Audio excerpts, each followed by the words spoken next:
while developing a strange urge to wander elsewhere. It's one of the weirdest modern-day mysteries we've covered. This case features a missing woman, many missing memories, and a medical condition which might never be fully understood. This is the story of the woman who went missing 3 times. Follow.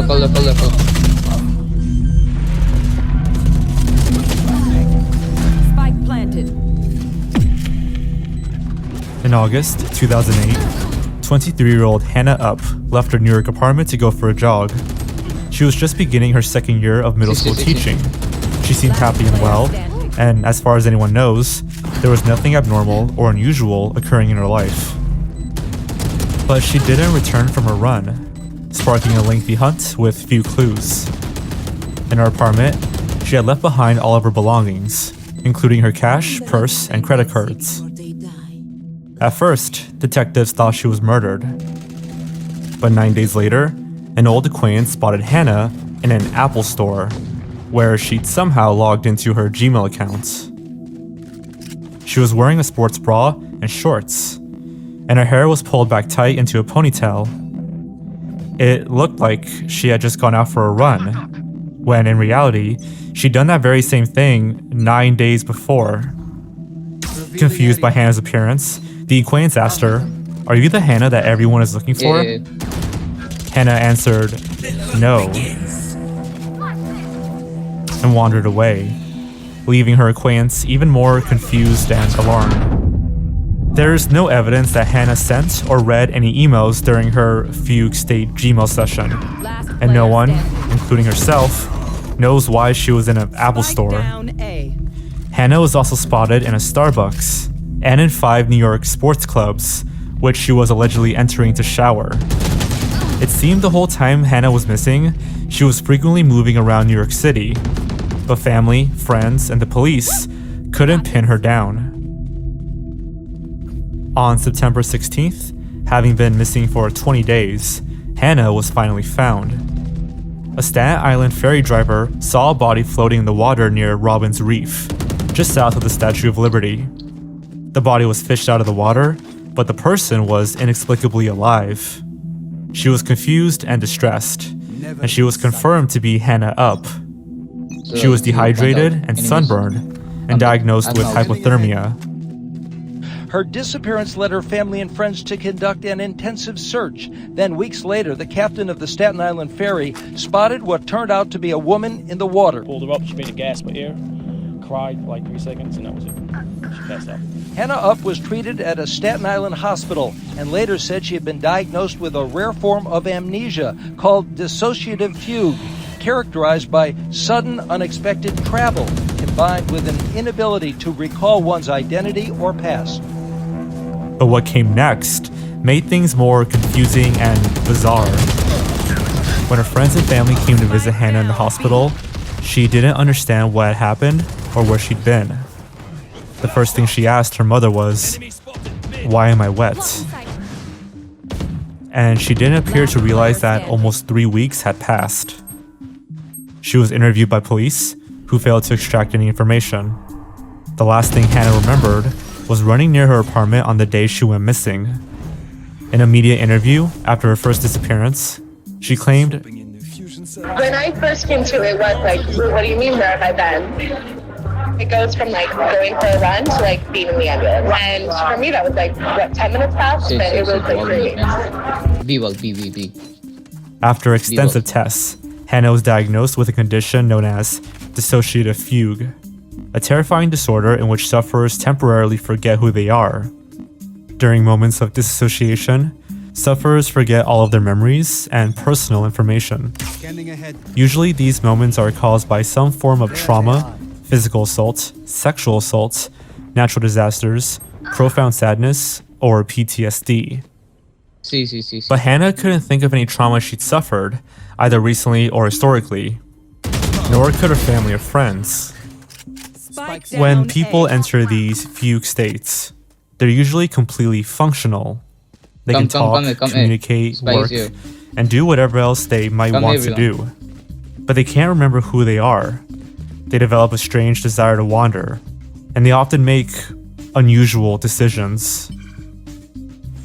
Hannah felt psychologically altered by the whole process, telling an interviewer, quote, "How do you feel guilty for something you didn't even know you did? It's not your fault, but it's still somehow you. So it's definitely made me reconsider everything. Who was I before? Who was I then? Is that part of me? Don't pick. Who am I now?" 30 seconds left.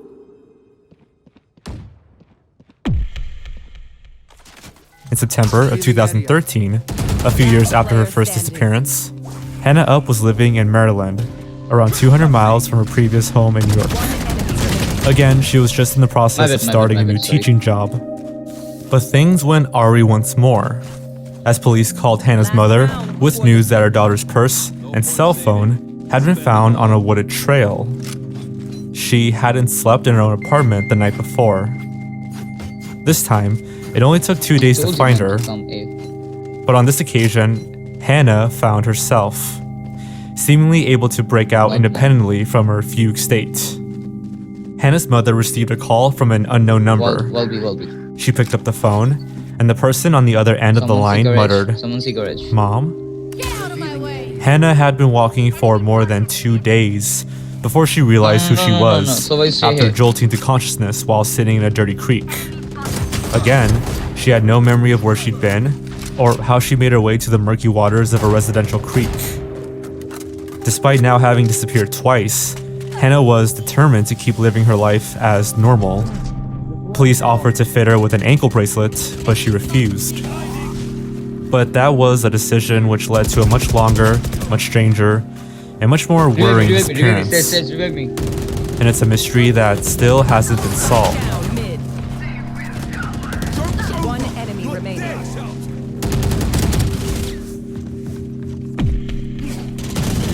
In September 2017, Hannah Up was 32 years old, and she started another new teaching job. Switching sides. This time, she was working at St. Thomas. It's Halloween. So I thought I would talk about something that always catches me a lot of hell whenever I bring it up on this channel. Yeah, let's invite some more of that. I used to be in a ghost hunting group. Like, the whole thing. Like, me and a bunch of dudes, we would go into some old buildings. We had EMF meters, night vision cameras, and just, tried to find proof of ghosts. Now, a couple of things about this. One, this was a long time ago. This is way before all those cheesy ghost hunter reality shows that came on, so I was doing this before it was cool. And second, I actually joined the group because I was researching a screenplay idea that I had about a team of ghost hunters, and then I stayed on because, it was kind of fun. I became friends with these guys, and we go into these old buildings, these old creepy buildings that had these crazy histories to them. It was really more urban exploring than it was ghost hunting.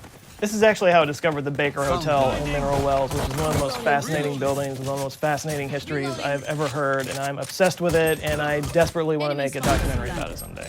But anyway, despite all that, whenever I brought up the fact that I used to do a little bit of ghost hunting, all the more militant nerds out there in the comments get really super butthurt about it. Here, I thought you were a science person, but you believe in ghosts? What an idiot. Last player standing. Unsubscribe. Here's the thing, though.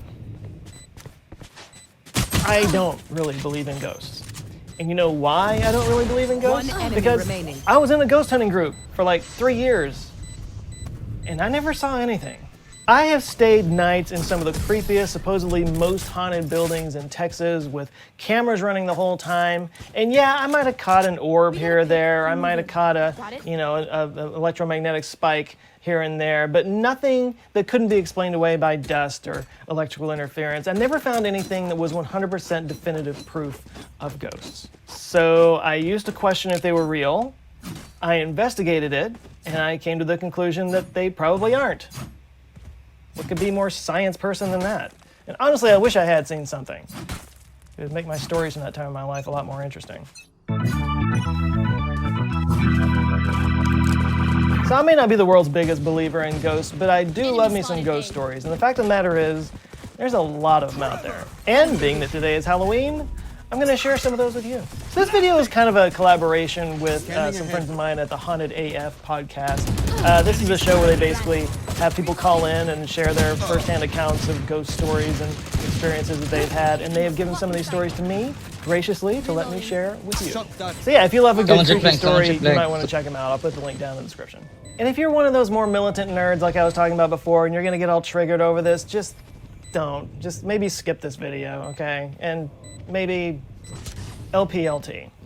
But if you do stick around, this will be a lot of fun. And yeah, I'm actually going to talk a little bit about some of the theories out there as to what actually causes this phenomenon. Because the fact of the matter is, 60% of people in the United States believe that they... One enemy remaining. That's according to a poll that was done last year. And yeah, it only had 2,000 participants in it. And it was done by the esteemed polling organization of Groupon.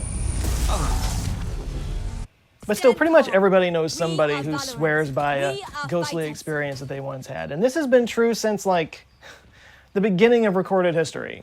So, what's going on here?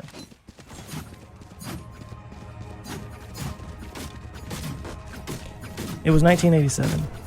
I was filming a dress rehearsal for the drama department in El Paso High School. I was running one of those old camcorders up in the balcony, which is where we always film the shows because you could cover the whole stage and there wasn't any chance of something blocking the shot. It was dark up there, and I was focusing on the viewfinder, kind of in my own little world. There. And then suddenly I felt a chill to my right side, sending goosebumps on my arm.